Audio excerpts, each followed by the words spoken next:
Pelo sinal de Santa Cruz, livrai-nos Deus Nosso Senhor dos nossos inimigos, em nome do Pai, do Filho e do Espírito Santo. Amém. Meu Senhor e meu Deus, creio firmemente que estás aqui, que me vês, que me ouves. Adoro-te com profunda reverência. Peço-te perdão dos meus pecados e graça para fazer com fruto este tempo de oração. Minha Mãe Imaculada, São José, meu Pai e Senhor, meu anjo da guarda, intercedei por mim.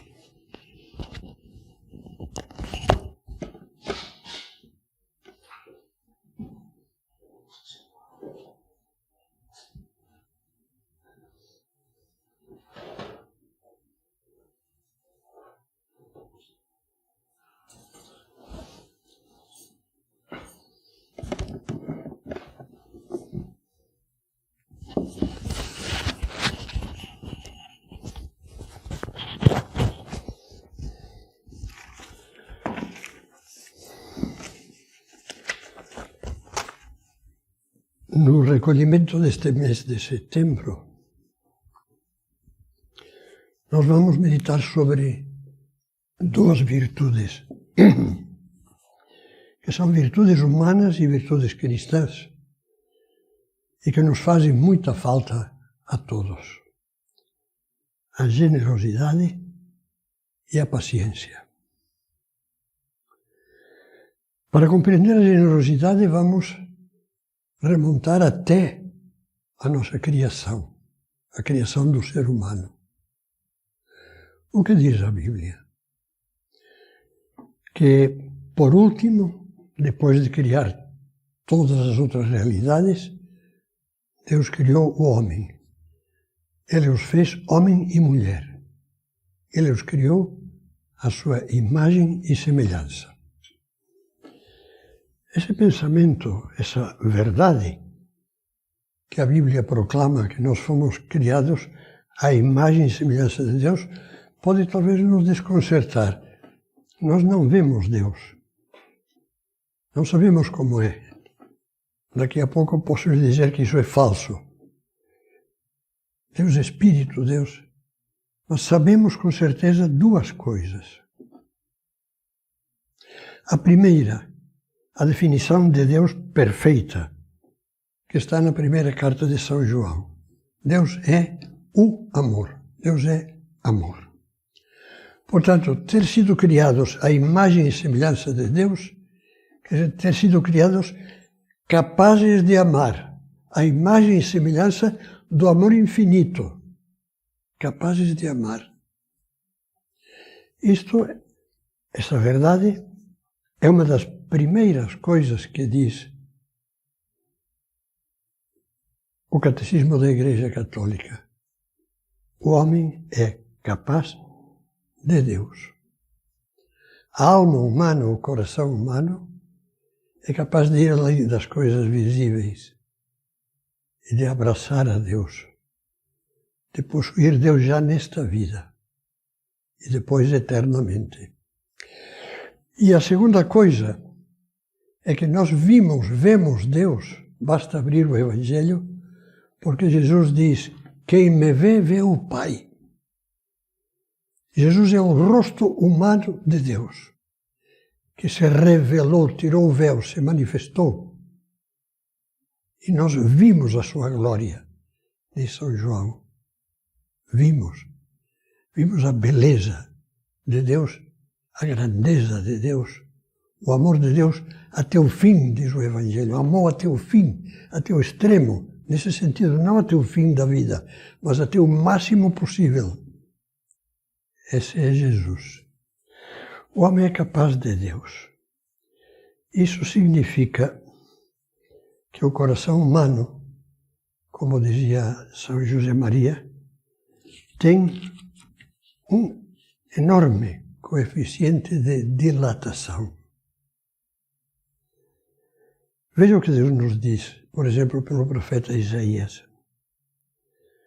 Teu coração palpitará e se dilatará. Será grande. O Salmo 119. Correrei pelo teu caminho porque dilataste o meu coração. Deus torna o nosso coração grande. Um coração capaz de não ficar asfixiado nas mesquinharias, nos cálculos mesquinhos, nas pequenezes de uma alma pequena,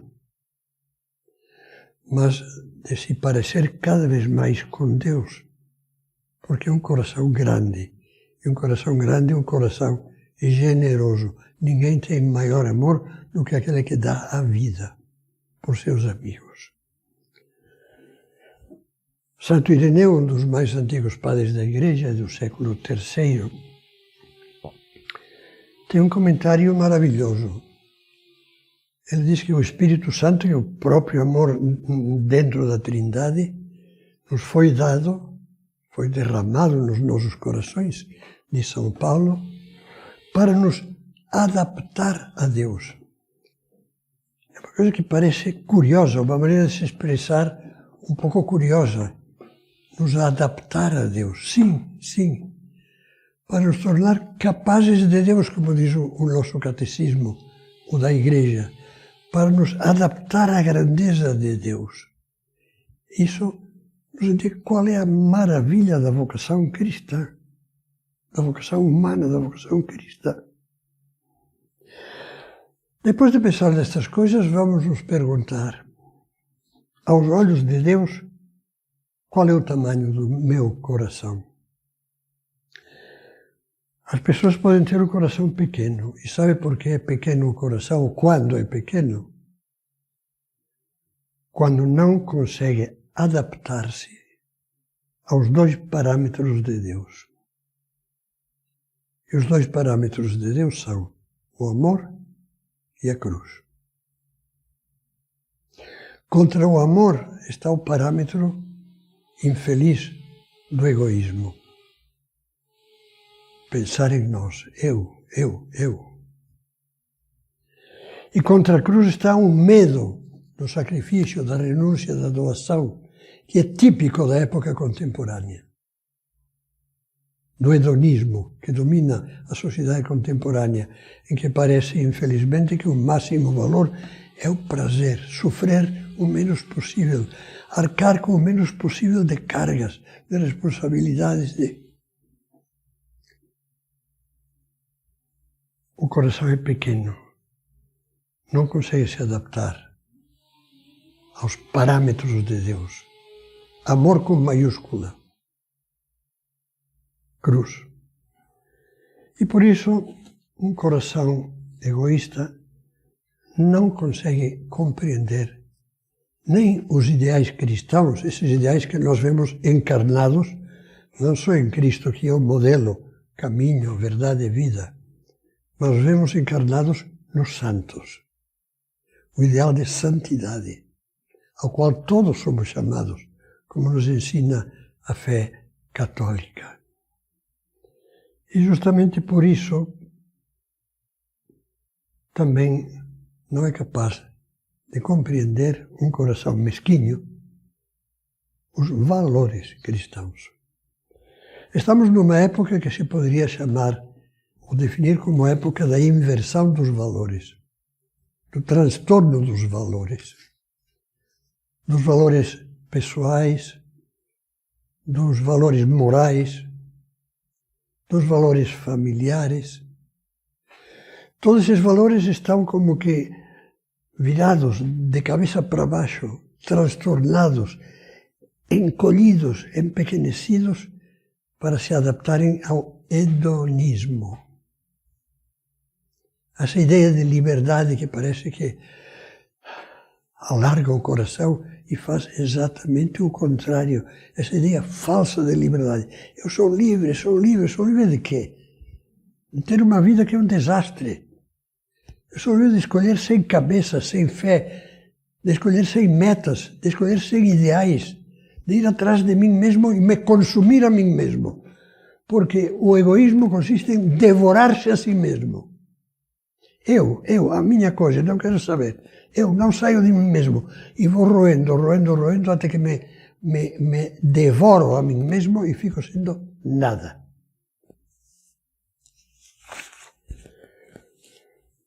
O coração, dizia, pode ser pequeno quando descarta os dois parâmetros da grandeza, amor com maiúscula e cruz. Ou pode ser grande. E é grande quando deseja coisas grandes, coisas que realmente valham a pena, coisas que estejam adaptadas à bondade, à grandeza e à maravilha de Deus e da nossa condição de filhos de Deus. Há uma coisa emocionante na vida de São José Maria Escrivá.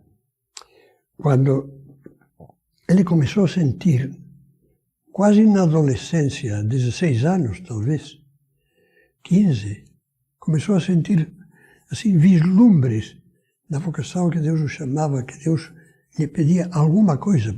Eu sabia que me pedia alguma coisa. Não sabia o que era, mas tinha uma ideia muito clara que ele deixou por escrito. Sabia que era algo grande que seja amor.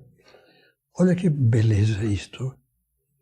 De alguma maneira, todos nós somos chamados por Deus, com certeza os cristãos, a algo grande que seja amor. Você pode dizer que a sua vida tem essa meta generosa. Eu quero algo grande. Eu quero algo que seja amor. Coração grande, eu diria que tem dois traços que vamos comentar agora a seguir. Primeiro, a generosidade, um coração generoso. E em íntima relação com essa generosidade, a magnanimidade.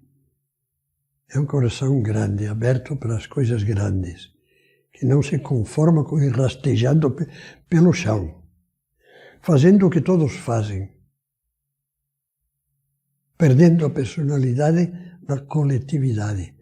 Todo mundo pensa assim, todo mundo faz assim, todos os meus colegas fazem assim, lá no meu local de trabalho todos fazem assim, lá no colégio todos dizem isso, lá até os professores todos dizem isso, lá até as professoras todas dizem isso, lá às vezes até, que Deus me perdoe, até na igreja. Rasteja pelo chão, faz o que todos fazem. Sucumbe ao ambiente. Dizia primeiro generosidade. O contrário da generosidade é a pusilanimidade. Pusilos em latim significa pequeno, pequenino. E pusilanimidade, ânima é alma. Alma pequenininha, pequena. E o contrário da generosidade é o calculismo. Há um ponto no livro Caminho em que São José Maria diz: és calculista? Não me digas que és jovem. Teu coração já envelheceu. Está murcho. O Evangelho nos faz ver em duas figuras uma imagem clara do que é um coração generoso e o que é um coração mesquinho. Coração generoso. Vamos abrir o Evangelho de São Marcos e ler a seguinte passagem. Jesus estava sentado frente ao tesouro do templo. Na realidade, o nome desse tesouro era gasofilácio. Seria, a tradução mais literal seria o cofre, o grande cofre das esmolas. E observava como a multidão lançava moedas no tesouro, e muitos ricos lançavam muitas moedas. Vindo uma pobre viúva, lançou 2 moedinhas, isto é, um quadrante. E chamando assim os discípulos, Jesus disse-lhes, Jesus se entusiasma. Jesus disse-lhes, em verdade eu vos digo que esta pobre viúva lançou mais do que todos os que ofereceram moedas ao tesouro. pois todos os outros deram do que lhes sobrava. Ela, porém, na sua penúria, ofereceu tudo o que tinha, tudo o que possuía para viver. Não se trata de pensar só nas esmolas, dinheiro, bens. Nós temos que pensar em tudo. Nós podemos dar muitas coisas. O coração, o tempo, o carinho, a paciência, a ajuda. Essa pobre viúva. Há um autor espiritual, o padre Charles, francês, que no livro chama A Oração de Todas as Horas, contempla esta passagem do Evangelho e imagina aquela viúva pobre que tinha na bolsa só essas 2 moedinhas e quer oferecer para o culto de Deus, por amor a Deus, quer oferecer a sua contribuição.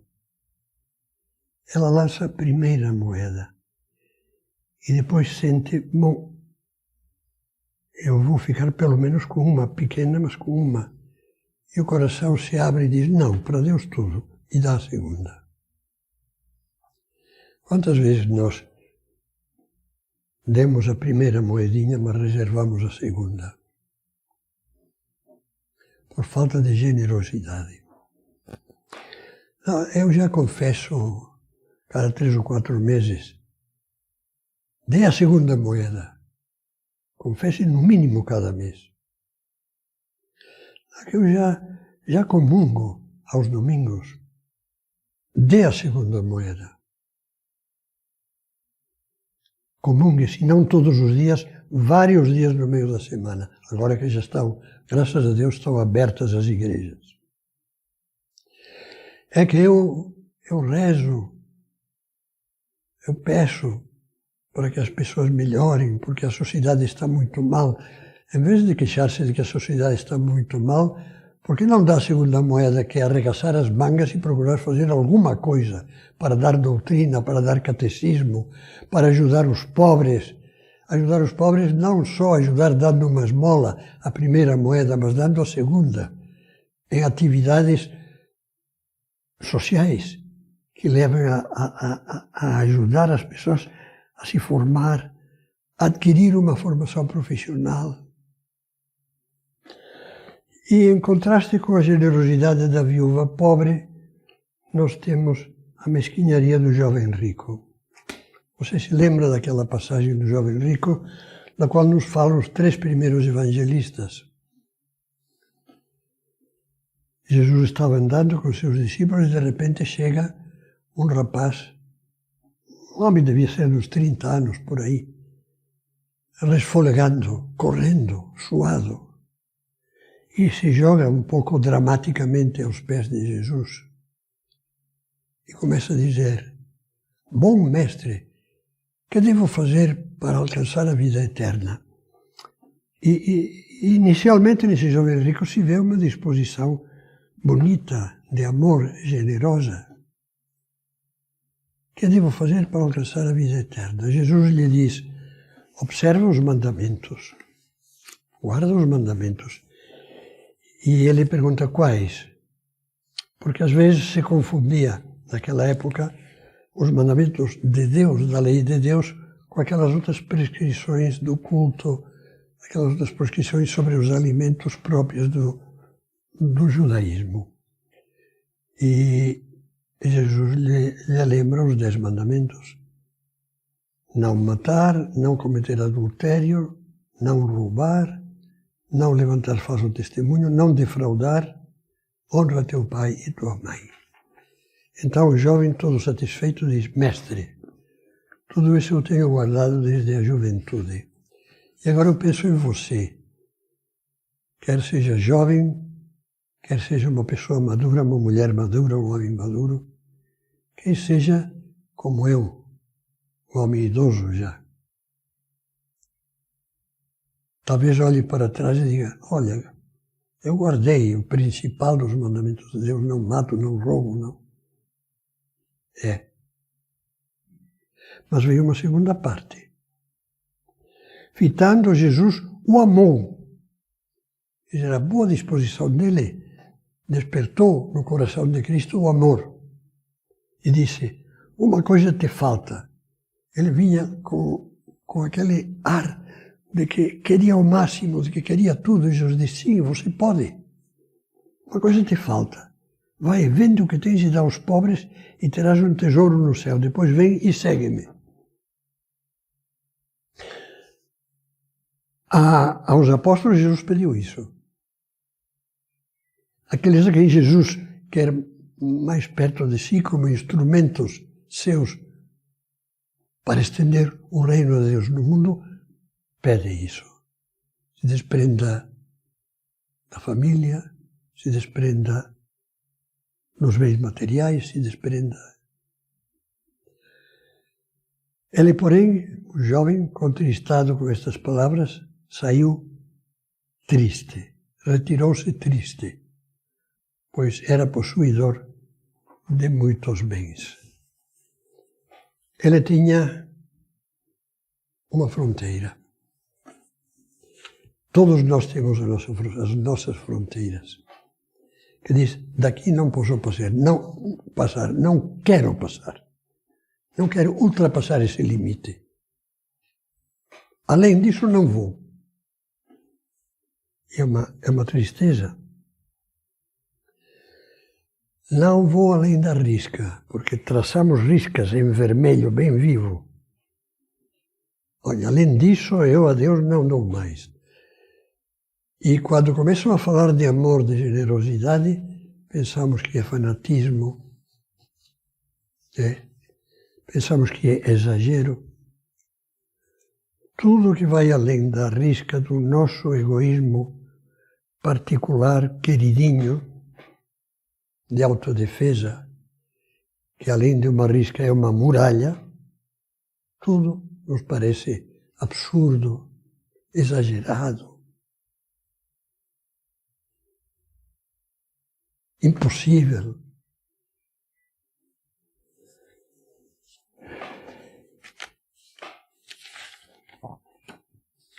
Onde está a nossa risca? Quando tiver um tempo, depois faça uma meditação. Eu às vezes peço que, como coisa prática, pegue uma agenda, um papel, o celular e anote onde está a minha muralha, a minha fronteira que eu não quero ultrapassar na vida espiritual. É que eu não gosto de ler. Olha, eu farei outras coisas, rezo. Mas ler não quero. Agora, sem formação, ninguém consegue amar mais a Deus. Que limites tem em casa? Olha, isso eu não faço. Já estou cansado ou cansada. Já é demais. Não me venham aí com exigências ou com reclamações ou com acusações de que eu não faço. Porque eu tenho meu limite. Até onde? Há limites que é Deus quem nos põe.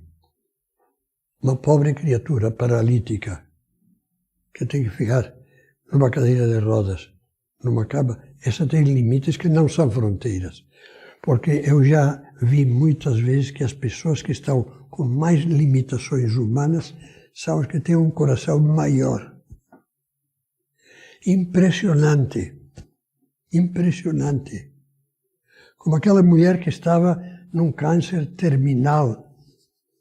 E posso lhe dizer, no hospital Pérola Baiton. Eu atendia até a pandemia, muitos anos num centro, entre outras coisas, um centro do Opus Dei dedicado a moças, estudantes, universitárias, a maioria. Elas têm um grupo, sempre tiveram, que vai se renovando, de trabalho social, trabalho apostólico, com as doentes, mulheres doentes, no Hospital Pérola Baiton. A mim eu sempre achava graça, mas eu sou do Pérola. E uma vez me contava uma delas que ficou emocionada até lhe caírem as lágrimas, porque uma daquelas mulheres estava chorando, resmungando, agoniada. Não dá, por que acontece isto comigo? Por que Deus me abandonou? Por quê? Porque não sei o quê. E ao lado dela, na mesma enfermaria, em outra cama, estava outra mulher tão ruim como ela do ponto de vista da saúde, com um terço na mão. E essa moça, que era estudante de medicina, perguntou à do terço: o que está rezando? Por que está pedindo? E ela dizia: estou pedindo para que esta companheira de enfermaria aceite a vontade de Deus e alcance a paz. É de arrepiar, mas é verdade. Ela não se queixava. Era generosa. Só pensava na outra. E ela estava tão mal quanto a outra. Quais são as nossas fronteiras de tempo? Você talvez tenha lido um poema famoso de Fernando Pessoa. Um poema que se chama Mar Português, que trata das aventuras, das façanhas dos navegantes portugueses, a conquista do mundo, das rotas para a Índia, para o Oceano Pacífico. E no final desse poema, que muitos conhecem de cor, começa dizendo: ó mar salgado, quanto do teu sal são lágrimas de Portugal. Valeu a pena? Pergunta. Tudo vale a pena se a alma não é pequena. Quem quer passar além do bojador, tem que passar além da dor. Deus, ao mar, o perigo e o abismo deu, mas nele é que espelhou o céu. Você sabe qual é o Cabo Bojador? O Cabo Bojador está na África Ocidental, ainda em terra saariana, que agora pertence ao Marrocos. Esse cabo é um cabo que os navegantes não tinham conseguido atravessar sem graves danos ou sem naufragar. Porque tem uns baixios perto dele, tem rochas ocultas, tem recifes. E se chamava o Cabo do Inferno. Até que no século XV, um dos navegadores portugueses, chamado Gil Eanes, achou o caminho. Com prudência foi vendo, fez um rodeio maior e conseguiu passar. E a partir dali, todos os que o imitaram, entre eles o grande Vasco da Gama, foram chegar até o sul da África, atravessar o Cabo das Tormentas e entrar no Oceano Pacífico, na Índia. Quem quer passar além do bojador, tem que passar além da dor. Quem quer passar além do seu bojador, que são essas fronteiras que eu lhe dizia, tem que estar disposto à grandeza do sacrifício. Não a viver para passar bem, só para passar bem. Só para ter o mínimo de encrencas, de dores, de preocupações. Alguns por isso não querem ter filhos, nenhum. Que triste isso. Tristíssimo. Ou querem ter o mínimo. Porque dá trabalho. Tem o seu bojador e naufragam. Nos recifes do seu egoísmo, naufragam. Quando o Papa Bento XVI esteve aqui em São Paulo, no dia 10 de maio de 2007, no estádio do Pacaembu, em que estavam reunidos os jovens, dizia: nunca podemos dizer basta, pois a caridade de Deus é infinita e o Senhor nos pede o melhor. Nos exige dilatar nossos corações, para que neles caiba sempre mais amor, mais bondade, mais compreensão pelos nossos semelhantes e pelos problemas do mundo, no Brasil, etc. É disto que falamos. E você já vê que a virtude da generosidade, tal como estamos meditando, praticamente se identifica, chega quase a se identificar com a virtude da magnanimidade. Magnanimidade, Santo Tomás dizia que é a virtude daquela alma que tende ao que é grande. Quer dizer, que o impulso daquela alma não é se retrair. Já espera, não complica a vida. Não, tende ao que é grande. Não de maneira tresloucada ou desvairada, grande. Não, não. Tende ao que é grande e vamos escutar Santo Tomás. Santo Tomás diz: o pusilânime, que é o contrário do magnânimo, como víamos, ele que tem alma pequena, recusa aspirar ao que é proporcionado às suas possibilidades. Mas aqui não estamos vendo fantasias. E muito menos São Tomás, que é tão realista, ao mesmo tempo que tem uma fé madura, grande. Então, Tomás também não vem com fantasias. É pusilânime, é covarde. Essa é a palavra. Aquele que recusa uma coisa voluntária, não quero saber. Recusa aspirar ao que é proporcionado às suas possibilidades. E ele diz que não é. Não posso, não dá. Eu, no meu caso, não tenho condições. E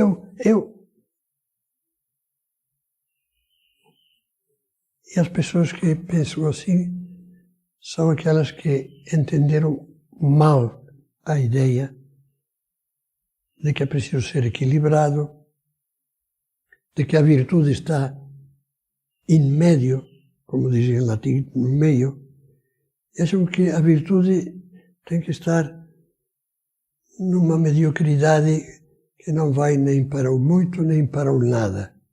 Uma coisa equilibradinha, medíocre, é suficiente, quando na realidade esse ditado, esse princípio de ética, de moral, a virtude está no meio, in medio, significa a virtude está num cume, no meio de dois pecados, dois exageros.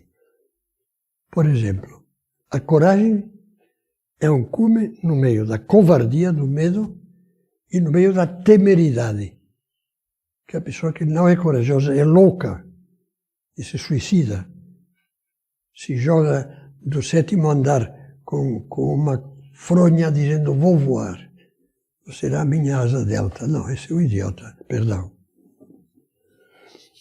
Mas o cume é a coragem. Enfrentar coisas difíceis. Vamos pedir a Deus que nos ajude.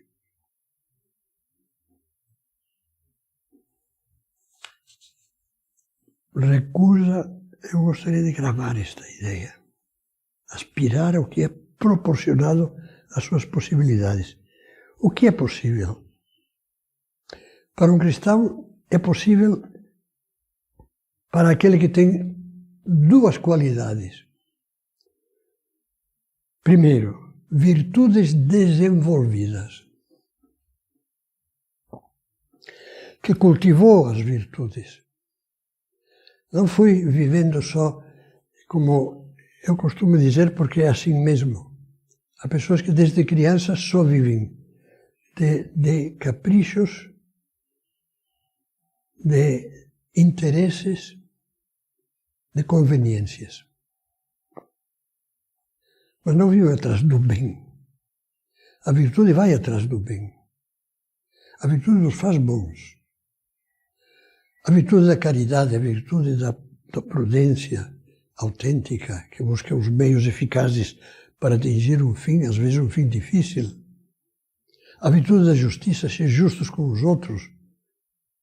Não querer passar da frente dos outros a todo custo. a temperança, aí sim manter um equilíbrio no comer, no beber, na curiosidade. Não cuidam das virtudes. Nós podemos, é proporcionado às nossas possibilidades, desenvolver virtudes. E a segunda coisa é a graça de Deus. Deus nos diz, pela boca de Cristo, sem mim nada podeis fazer. Sem a graça de Deus, sem a ajuda de Deus, não podemos fazer nada que tenha valor aos olhos de Deus. Mas, ao mesmo tempo, Deus nos diz pela boca de São Paulo, eu posso tudo naquele que me dá forças. Tudo aquilo que Deus pede, que nunca é a loucura de nos jogar por uma janela, com uma fronha como asa delta. Posso tudo o que Deus me pede. Posso tudo o que Deus me pede, que não é esse meio termo mal entendido, mas me pede ser perfeito como é perfeito o teu Pai no céu. Ou seja, ser santo, aspira à santidade. Não vai chegar a ser santo nunca aqui na Terra. Mas a aspiração, peça a Deus, com generosidade e magnanimidade. E terminamos colocando esses bons propósitos nas mãos de Nossa Senhora. Quando ela visitou a sua prima Santa Isabel e louvou a Deus com uma oração, que é um cântico que nós conhecemos como o Magnificat, via por um lado, humildemente, que ela não era nada. Deus olhou a pequenez da sua serva e, ao mesmo tempo, reconhecia que com Deus a vida dela era grande. Fez em mim, coisas grandes, aquele que é poderoso. Minha mãe, Nossa Senhora, ajude-me a dilatar o coração para que seja mais generoso e mais magnânimo.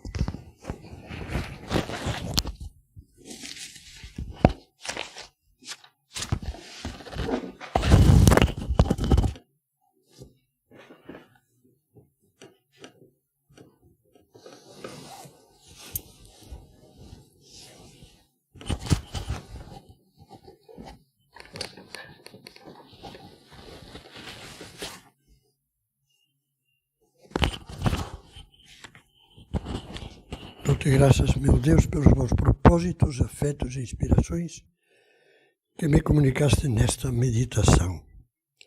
Peço-te ajuda para os pôr em prática. Minha Mãe Imaculada, São José, meu Pai e Senhor, meu anjo da guarda, intercedei por mim.